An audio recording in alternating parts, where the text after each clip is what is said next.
It's 5:05 and welcome into a Wednesday edition of the Carolina Journal News Hour. News Talk 1110 99.3 WBT. I'm Nick Craig. Good morning to you. Yesterday in the General Assembly, the Senate Agricultural, Energy, and Environmental Committee approved a bill prohibiting the foreign acquisition of land by adversarial nations. Prohibit foreign ownership of NC land, which is Senate Bill 394, is sponsored by Senators Bob Brinson, the Republican out of Craven, Timothy Moffitt, the Republican out of Henderson, and Bobby Hagan, the Republican out of Currituck. The bill was voted on favorably by the committee. Senator Brinson said this during the meeting yesterday, quote, "The key purpose of this bill is to both safeguard our agricultural integrity and to protect our national security. This is a state effort to protect national security because food security is, in fact, national security.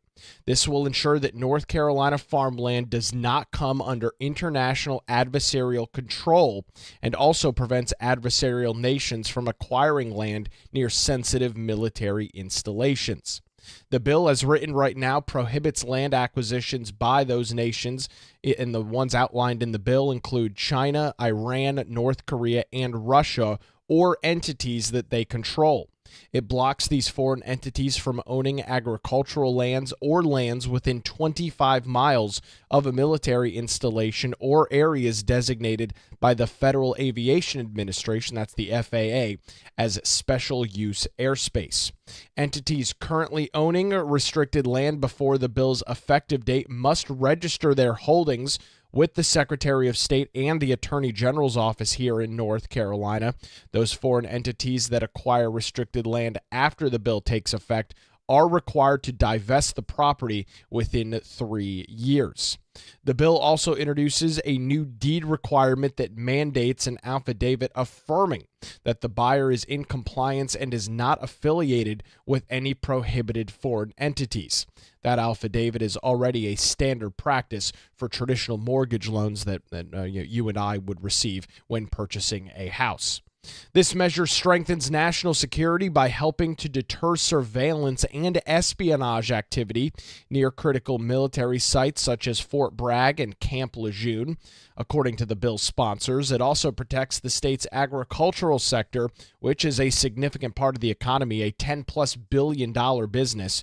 Agriculture is in North Carolina. It's looking to protect that from market control and foreign manipulation. Lastly, bill supporters say that the bill promotes transparency by strengthening public documentation on land ownership as it relates to foreign interests. Senator Brinson said he was not aware of any opposition to the bill, but the North Carolina Bar Association and the Office of Register of Deeds have asked him questions concerning the implementation and practicality of it.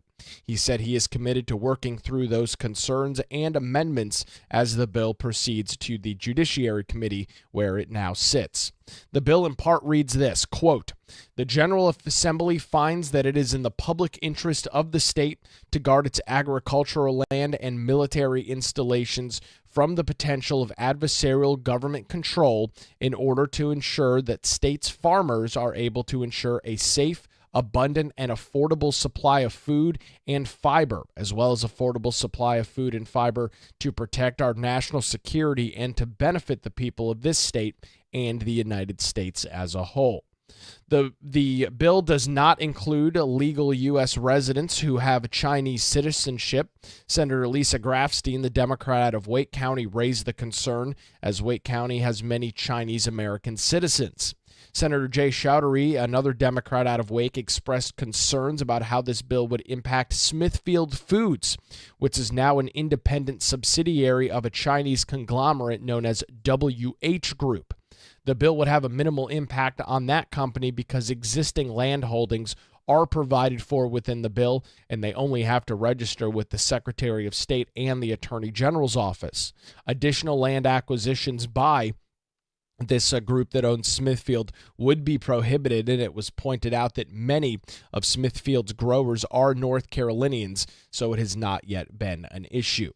Senator Julie Mayfield, the Democrat out of Buncombe County, addressed concerns about a provision in the bill requiring the Register of Deeds office to document the citizenship of both parties to any property transaction, not just transactions addressed by the legislation.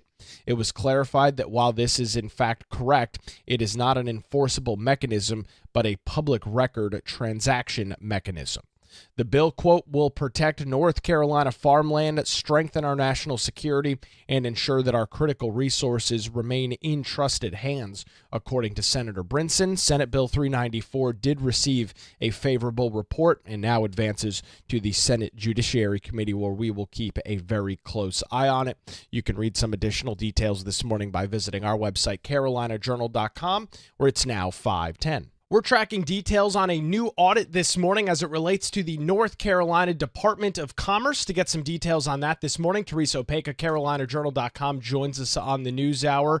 Theresa, we've got a brand new auditor and state auditor, Dave Bolick. We've covered some of the audits out of his office over the last couple of weeks and months now. We've got this new one this morning. We're talking about some pretty eye-popping figures. Walk us through the details. Sure. Thanks so much for having me, Nick. So this audit we're going to talk about is from the North Carolina Department of Commerce. It's part of a bigger audit. I'm just going to preface that really quickly. So State Auditor Bolick did the 2024 statewide single audit. Of course, they do it every year.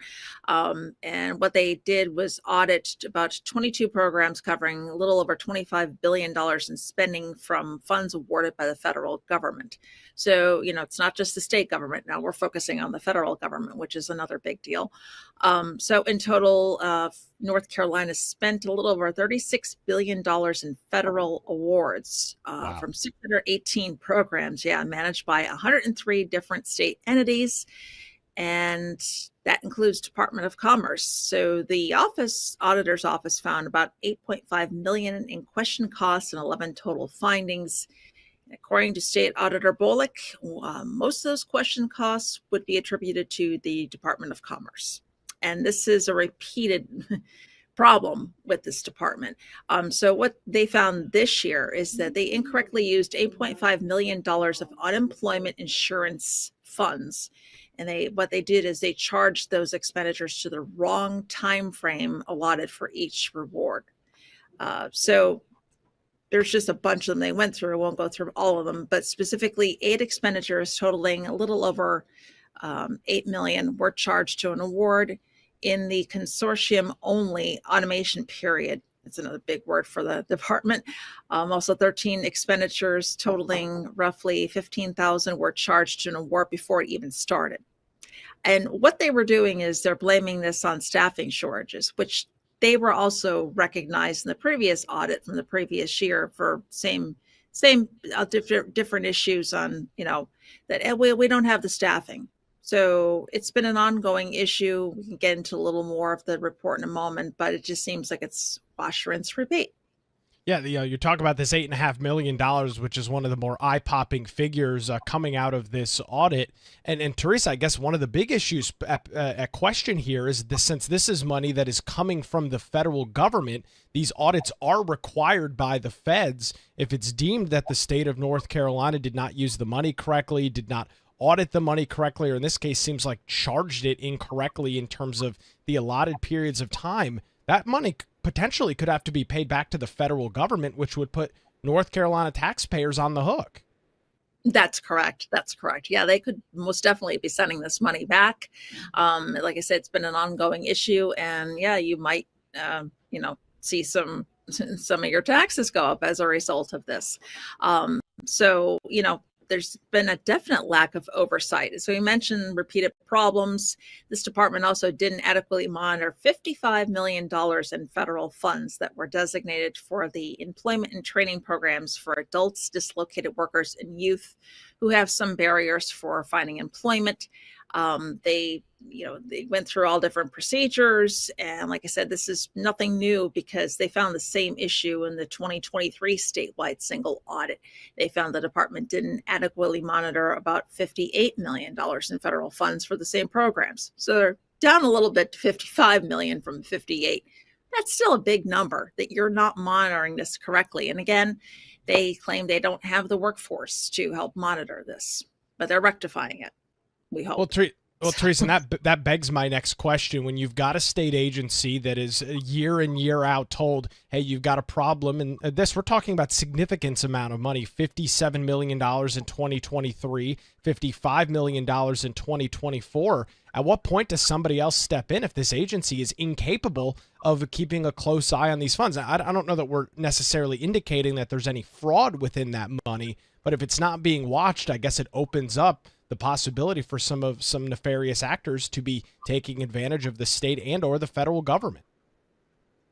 Yeah, you're correct. I mean, this all harkens to, it's on the same wavelength as like an NCOR, where maybe you're going to have an oversight committee hearing what's going on within this department and other departments who come under the statewide single audit, who have repeated violations, if you will, every year of the same thing happening, saying, well, yeah, we know, we're sorry. This is just like NCOR. We're sorry. We know there's a problem. We're working on it. We're fixing it. We take responsibility. And you hear the same thing the next year, but it's a lot of money. It's also federal, from reporting to the federal government. And it's also possibly taxpayers, as you say, are going to be on the hook for this money. So it is definitely an important issue, one that maybe should be examined more closely. Theresa, we've got some additional details this morning on this audit of the Commerce Department. Where can folks get those? They can head on over to carolinajournal.com. Theresa Opeka joins us this morning on the Carolina Journal News Hour. Where it's now 5:16, News Talk 1110, 99.3 WBT. It's time to get a look at traffic on your Wednesday morning. A look at the roadways with Boomer Von Cannon. Hey, thank you, Nick. Good.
We're headed back to Heist Brewery and Barrel Arts on Wednesday, April the 16th from 7 to 9 p.m. for WBT's News and Brews, and we'd love to see you there. All of your WBT friends will be in attendance to raise a glass with you and talk about just about anything that's on your mind. It's WBT's News and Brews, Wednesday, April the 16th at Heist Brewery and Barrel Arts.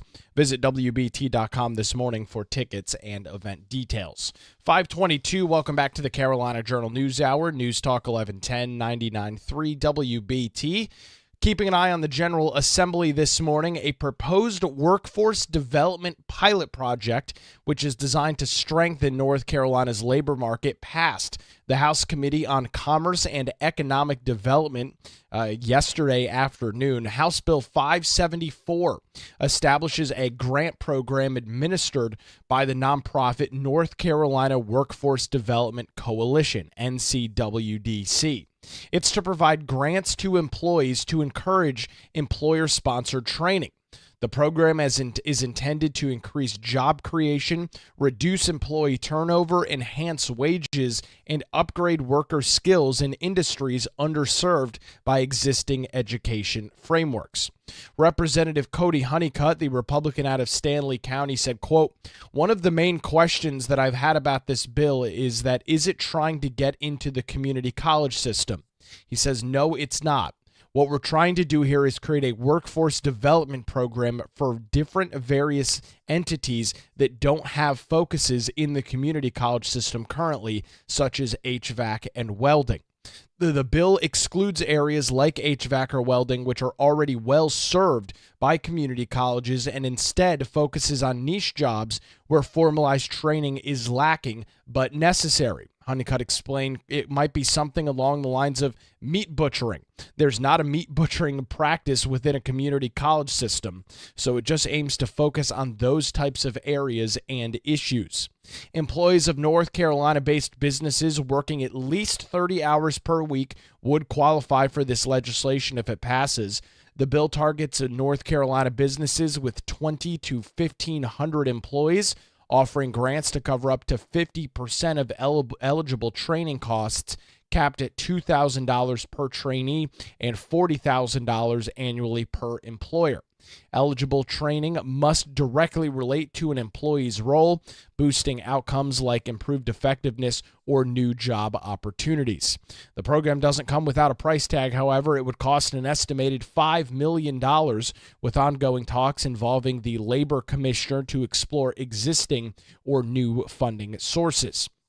By addressing workforce gaps through targeted, employer-driven training, the bill aims to enhance North Carolina's economic resiliency. The committee supported the proposal and passed it along to the House Committee on Rules and Calendar Operations. We'll continue to track those details over on our website, carolinajournal.com, and, of course, right here on the Carolina Journal News Hour, where it's now 5:25. We've seen a lot of pieces of legislation filed over the last couple of weeks as bill filing has come close to closing in the North Carolina General Assembly. Many of them will not be moving anywhere in the Republican-led GA. To get some details on a new opinion piece this morning, Jeff Moore, CarolinaJournal.com, joins us. Jeff, you've got a piece up this morning called "The Ease of Opposition." Walk us through this piece and really how this all came about. Hi, Nick. Yeah, this what you mentioned actually is what inspired this editorial of mine, just because we've seen a lot of bills over the past several weeks that grab a lot of headlines, and they seem to have a press conference to go with every proposal. But these are bills filed by the minority in a legislature that is dominated and has been for years by Republicans. And so they've got just short of a supermajority in the House and a supermajority in the Senate. So why are all these bills getting filed that really don't have any chance to go anywhere? And I started thinking about that a little bit and thought, well, that's part of their job in the minority, just to register some opposition and to get attention. It's not necessarily about achievement when you're in the minority. You don't have anything to really achieve when you're not controlling the levers down on Jones Street. So the only thing left to do really is to satisfy your constituents, the people that put you in office, to do some of the easy things, which is to file a bill that has would have an ideal piece of legislation for you, an ideal rule change or law, to schedule a press conference about it, get as many video cameras and news cameras and personalities in there as possible to get them to talk about it, and thereby kind of fluff up your reelection chances by letting the people in your district know, hey, you're doing something. You're not totally ineffective. You're filing these bills that speak to your heart and whatever policy sets that you have. But being that it's the Democrats in the minority, we've seen a lot of these in-state tuition for illegal aliens. You've had one bill called the Menstrual Equity for All Act, which sought to put tampons and feminine products in guys' bathrooms and girls' bathrooms all across the state. And these things don't have any chance of going anywhere. But it's the nature of the game when you're in the opposition, in the minority, just to drum up attention for your cause and from your constituents to hopefully get you some more political capital when re-election time comes around, lest your constituents start to forget that you're even there. Well, and I guess it's probably important to mention and note that especially due to the population density in many of our larger municipalities, that's where a vast majority of these Democrat representatives that you're discussing this morning come from. Jeff, those individuals in those districts, they vote for these individuals. As you noted, they're not in the majority. They're not the ones that are in the room when bills are being drafted that are going to work through the General Assembly and eventually onto the governor's desk. So give the people something, even though it's really set not to go anywhere.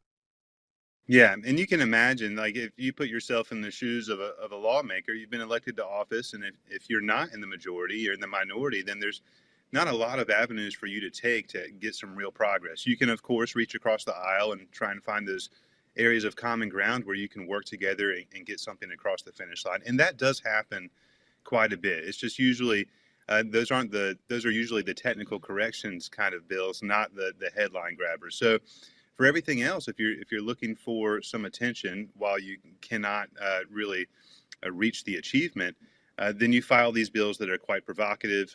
You call your reporter friends. Being that a lot of these Democrats are in these large urban high population centers, then there are a lot of sympathetic media in the area that jump at a chance to come to a press conference and to tout whatever Democrats bill that they have, or to beat up on the Republican majority there in the legislature. So it's a formula that has been used for quite some time. And if the roles were reversed, you can bet that Republicans would be filing bills that they think speak to their constituency, the red meat material. But being that they're in the majority, they have a much harder job. When opposition is easy, but in contrast, governing is very hard. They have to make sure that they can get things across the finish line, that it's a policy or a bill that's actually feasible to whip enough votes for to get it all the way there. And if it were to get vetoed, to have enough support to overcome that veto as well. So this being a budget year too, they're considering all sorts of things that don't just have feasible policy in them, but actually have a price tag too. So they have to consider real, tangible, pragmatic things in the majority, making governing quite difficult, which people find out a lot when they move from the campaign trail into the elected office. But it certainly is the case for Republicans in North Carolina. Yeah, Jeff, unfortunately, but whether you like it or not, money is a big portion of politics. The General Assembly is reelected every 2 years. I can imagine some of these bills that are filed on the Democrat side of the aisle also probably play a huge role in fundraising to keep the campaign coffers filled and allow these things to take place, these elections, every 24 months. Yeah, certainly. If you are looking at running for office again and with a 2-year turnaround, you're usually looking for that reelection bid, and you've got to drum up the donations to actually support that bid. And the people that are most enthusiastic are usually the most passionate about those issues that really strike at the heart of your base, whether you're in the Democrats side of things or the Republican side of things. So you're going to want to put up some tangible deliverables that even if you didn't get it out of committee or onto the floor for a third vote or anywhere close to becoming law, they know that your heart is in the right place, so to speak, that you're filing these bills that you're the tried and true partisan that they expect you to be, and they can feel assured by donating more dollars to your campaign account. Jeff, I encourage folks to go read the story this morning. Again, what's the headline and where can folks read it? The headline is The Ease of Opposition. You can find that on the opinion page at carolinajournal.com. Jeff Moore joins us this morning on the Carolina Journal News Hour. Where it's now 5:32, News Talk 1110, 99.3 WBT. It's time to get another look at the roadways on your Wednesday morning. A look at traffic with Boomer Von Cannon. Hey, thank you, Nick. In South.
WBT and Tommy D Productions presents George Norrie Live, Saturday, April the 19th from 5 to 8 p.m. at the Booth Playhouse in Charlotte.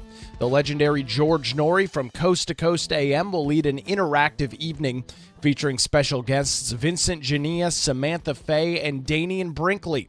The show will feature questions and answers from George and his panel, a salute to our country's military veterans and first responders, and George will even sing some songs with a live band. To top it off, Bo Thompson and Pete Callner will be there to say hello. It's all presented in part locally by Monica the Medium at the Healing Tree Boutique, who will also be on site offering readings for a special price. It's George Norrie Live, Saturday, April the 19th at the Booth Playhouse. Visit WBT.com this morning for tickets and details. Turning our attention back to the General Assembly this morning on the Carolina Journal News Hour, Representative Jeff Zenger, the Republican out of Forsyth, has introduced legislation entitled Local Government Development Regulations Omnibus, or House Bill 765. It's aimed at addressing the housing crisis in North Carolina. Other sponsors include Representatives Jared Lowry out of Robinson County, Matthew Winslow out of Franklin County, Mark Brody out of Union County, and Carla Cunningham, the Democrat out of Mecklenburg County. So some bipartisan support even within the bill's sponsors. Zenger told the Carolina Journal, quote, "Going beyond the housing crisis to now, this is an economic development issue when the average renting age is 31 years old. That's when people are supposed to be moving into their new or first homes because that's the American dream. Businesses can't move here if their employees can't afford to have a place to live, so it's imperative that we do this." According to Representative Zenger, proof of the crisis is that it is but of one nearly 3 dozen housing-related bills that were filed in the General Assembly this year on both sides of the aisle. He distinguishes his bill as an attempt at an omnibus, including multiple reforms to address supply constraints that exist in North Carolina. He says, quote, "We took all kinds of stuff and put it in here. That's the whole idea, was to open it up or unrestrict the building process." The bill aims at reforming local government development regulations in North Carolina. A key provision introduces housing affordability impact statements, which suggests that any new legislation or regulation should include an analysis of their potential impacts and effects on housing affordability. Additionally, the bill revises fiscal analysis requirements to ensure that budget projections and financial impacts of proposed legislations are assessed over a 5-year period. The bill reads as follows, quote, "Every fiscal analysis of the state budget outlook shall encompass the upcoming 5-year period. Every fiscal analysis of the impact of proposed legislation on the state budget shall estimate the impact for the first five fiscal years that the legislation would be in effect," end quote. Houses must be built on one or two things that will eventually happen, according to Zenger. In the past, Zenger, particularly in mill towns, a mill would be constructed first, followed by housing, which was then sold to workers. This approach provided housing for employees even in small communities. He says a return to that model may become inevitable. Alternatively, he worries that businesses won't stay or come at all. He told the Carolina Journal, quote, "The big companies have come here and they're just going to end up leaving.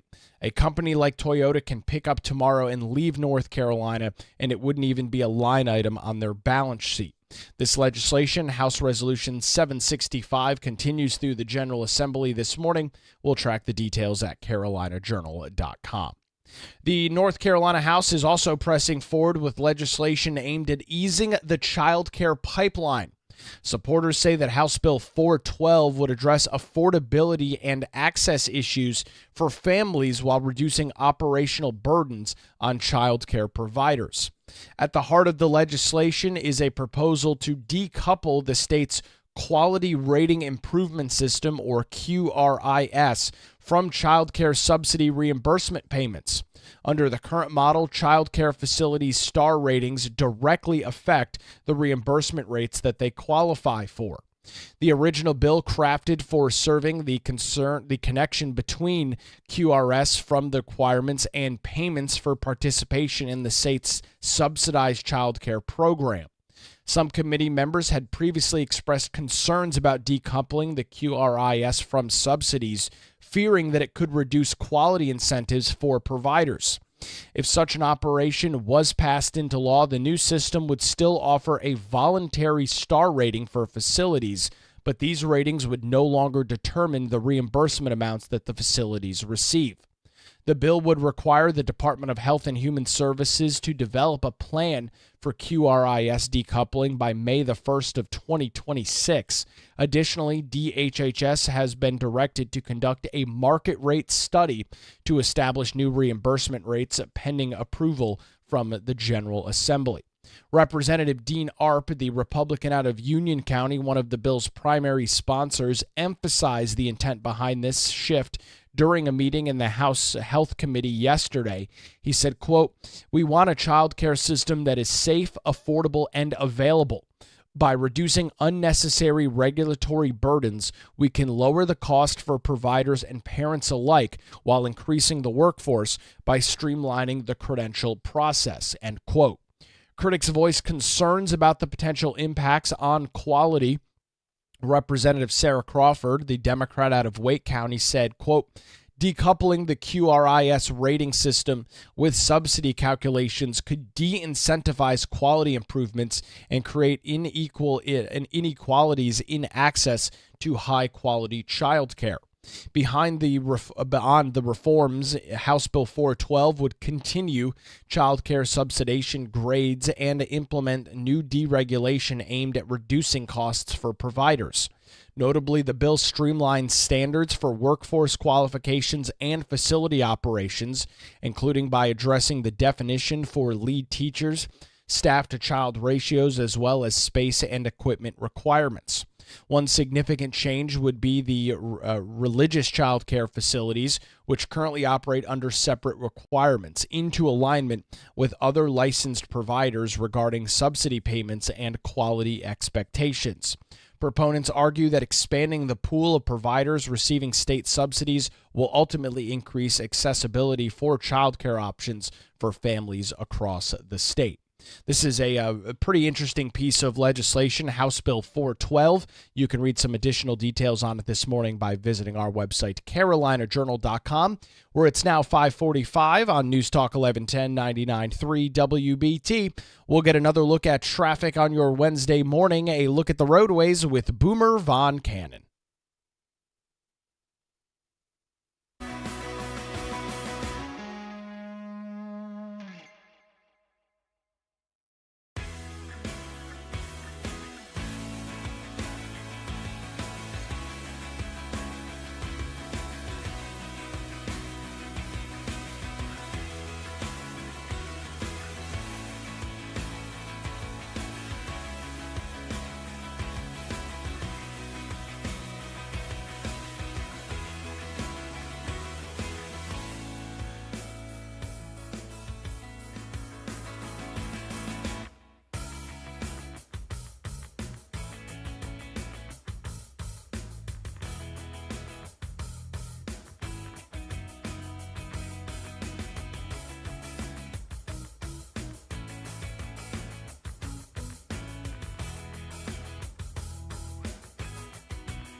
Good morning again. It's 5:52. Welcome back to the Carolina Journal News Hour. News Talk 1110 99.3 WBT.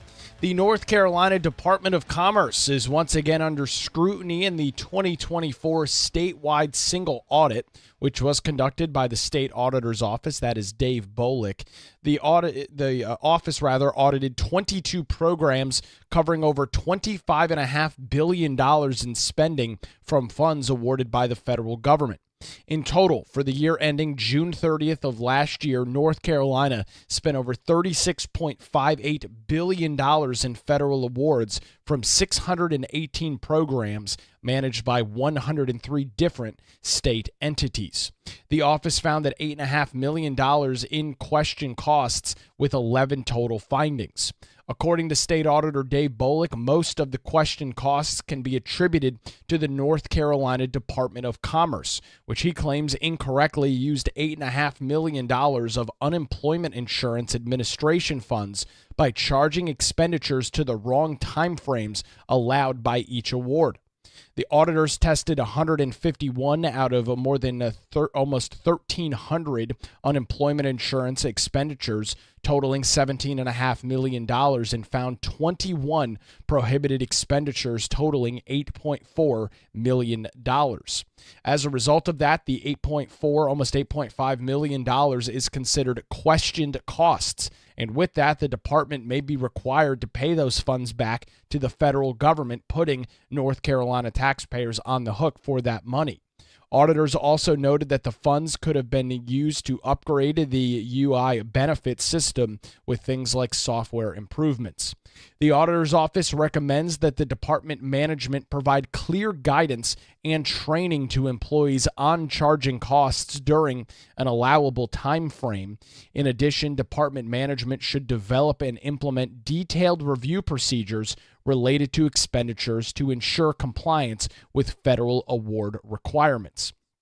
The department's Division of Employment Security agreed with the auditor's findings and recommendations. They noted that the Finance and Budget Unit within the Commerce Department had experienced major staff turnover and shortages, and it wasn't until recently that 3 major finance and budget senior staff positions were filled. The DES Finance and Budget team said it is establishing a strong code of ethics and efficiently implementing checks and balances to avoid misrepresentation of data. Also going forward, all managers will be monitoring transactions daily to ensure costs are reasonable, allowable, and allowable within the program. Additionally, accounting technicians are being retained and cross-training is being implemented to help ensure that the process is monitored going forward. Addressing that, in addition, Bolick's office found that the North Carolina Department of Commerce didn't adequately monitor over $55 million in federal funds that were designated for employment and training programs for adults, dislocated workers, and youth who face barriers to employment. Auditors reviewed the monitoring procedures for all 20 subreceipts who received Workforce Innovation and Opportunity Act funds during the audit period, which required annual on-site financial and programmatic monitoring. However, they found no evidence that monitoring was completed as required for 15 of those programs. That's 75% of the group. Additionally, the state auditor's office reviewed and monitored procedures for all 20 of the programs that were required to have audits in accordance with uniform guidance and found that the department did not obtain or review the audit reports for over 10% of those programs. Department management told the auditor's office that employee turnover in recent years prevented monitoring completion. So this is a very lengthy audit that coming out of the state auditor's office. You can read some additional details on it this morning by visiting our website, carolinajournal.com, and we are expecting a couple of other additional audits in the days to come. Well, that's going to do it for a Wednesday edition of the Carolina Journal News Hour. WBT News is next, followed by Good Morning BT. We're back with you tomorrow morning, 5 to 6, right here on News Talk 1110 and 99.3 WBT.